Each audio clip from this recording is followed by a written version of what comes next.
Waldaan guutuu Wangeelaa Itoophiyaa haleellaa Horroo Guduruu Wallaggaatti miseensota ishee irratti raawwatame balaaleffate. Waldaan amantoota guutuu Wangeelaa Itoophiyaa haleellaa tasaa fi ajjeechaa miseensota waldaa guutuu Wangeelaa godina Horroo Guduruu Wallaggaatti argamtu irratti raawwatame balaaleffate.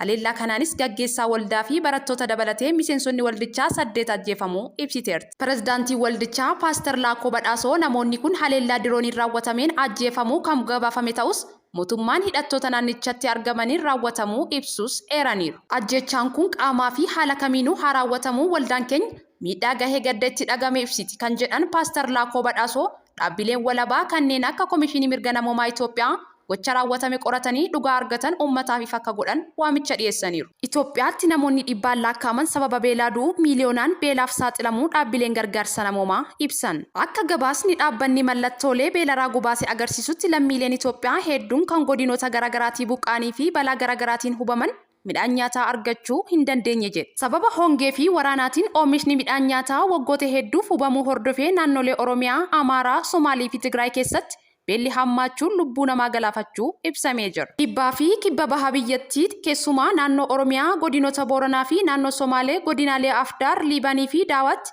hongeen kanaan duraa irratti guutumatti otoo hin dandamatin beelaaf saaxilamanii jiru. Naannoo Tigraayitti aanaalee 4 keessatti namoonni 400 du'uu fi isaan keessaa daa'imman 25 ta'uu aangaa'onni amananiiru. Namoota du'an keessaa walakkaa kan ta'an aanaa Abargallee, Yaachilaa fi kan godina giddugaleessatti argamtuu fi aanaa Atsabaa kan bahatti argamtu keessatti iddoowwan kunniin hongee fi waraanaan garmalee hubamaniiru. Hongeen hammaataan lafa qonnaa hektaara 132 kan godinoota kaaba bahaa fi lixa Tigraayitti argaman hubuun oomisha bara dhufuu miidhuuf jira. Yeroo ammaa namoonni miiliyoona 2 godinoota 5 fi aanaalee 32 keessa jiraatan rakkina hir'ina nyaataatiif saaxilamuu hordofuun aangaa'onni naannichaa koree deebii hatattamaa kennu hundeessaniiru. Haaluma wal fakkaatuun naannoo Amaaraa godinoota Waagimiraa fi kaaba Gondar kan waraanaan fi hongeedhaan hubaman jiraattota irratti dhiibbaa guddaan gahaa jiras jedhameera. Ji'a Onkololeessaa keessatti godinoota lamaan keessatti qofaa namoonni 20 du'uu fi beeyladoonni 85,000 ol dhumuu gabaafameera. Akkasumas sababa rakkoo nageenyaa hojiin gargaarsa namoomaas uggurameera. Hongee fi hubamuu oomisha midhaanii namoonni miiliyoona 1tti dhiyaatan aanaalee 43 keessa jiraatan beelaaf saaxilamaniiru.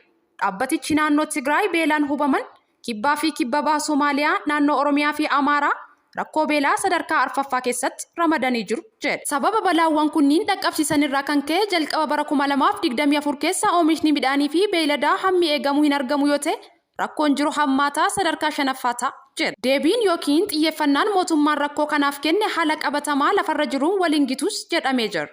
Beela hamaa Tigraayitti mudachuuf jiru hambisuuf mootummaan federaalaa dirqama isaa bahachuu qaba jedhu obbo Geetaachoo Raddaa. Hongeen hamaan naannoo Tigraayitti mudate hambisuuf mootummaan federaalaa fi hawaasni idil addunyaa deeggarsa akka taasisan pirezidaantiin mootummaa yeroo naannoo Tigraay obbo Geetaachoo Raddaa gaafatan. Obbo Geetaachoon fuula miidiyaa isaanii irratti ibsa qoodaniin Tigraayitti hongeen mudate sadarkaa yaaddessaarra ga'uu himan. Tigraay beellii fi duuti marsaa jira kan jedhan obbo Geetaachoon bara 1977 booda naannichatti gogiinsi mudatee hin beekne mudachuus himan. Hongeen amma naannichatti mudate waraana naannichatti geggeeffame waliin walitti idamee balaa guddaa geessisuuf akka jirus dabaluun akeekkachiisan. Dinagdeen naannichaa kufuu bu'uuraaleen kanneen akka fayyaa manca'uu fi namoonni miiliyoonaan lakkaa'aman qe'ee isaaniirraa akka buqqaan godhamuun jiraattonni naannichaa rakkoo hamaaf akka saaxile ibsa isaanii keessatti eeran obbo Geetaachoon. Kanaaf mootummaan federaalaa fi hawaasni idil addunyaa du'aa fi beela naannicha marsee jiru maqsuuf dirqama seeraa fi haamilee akka baatan gaafanna jedhan. Beelli meeshaa sagalee osoo hin dhageessisin nama ajjeesuudha kan jedhan obbo Geetaachoon mootummaan federaalaa fi hawaasni idil addunyaa beela naannichatti dhufe kana akka hambisaniif gaafatan. Roobni eegamaa ture osoo hin roobin hafuu fi weerarri hawaannisaa akkasumas deeggarsi namoomaa yeroof addaan cituun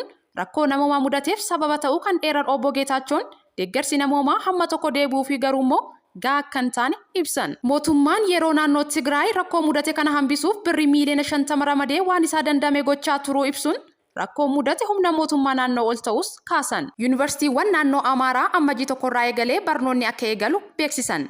Sababa rakkoo nageenyaan adeemsa baruu fi barsiisuu bara 2016 kan hin eegalle yuunivarsiitiiwwan naannoo Amaaraa keessatti argaman akka lakkoofsa Itoophiyaatti ammajii tokko bara 2016 irraa eegalee barnoota kan eegalu ta'uu ministeerri barnootaa beeksise. Sababa rakkoo nageenyaa naannichatti mudateen barattoota isaanii waamuu fi barnoota eegaluu hin dandeenye kan jedhe ministeerichi haalli yeroo naannichaa fooyyee agarsiisee waan jiruuf murteen kun darbuu eereera.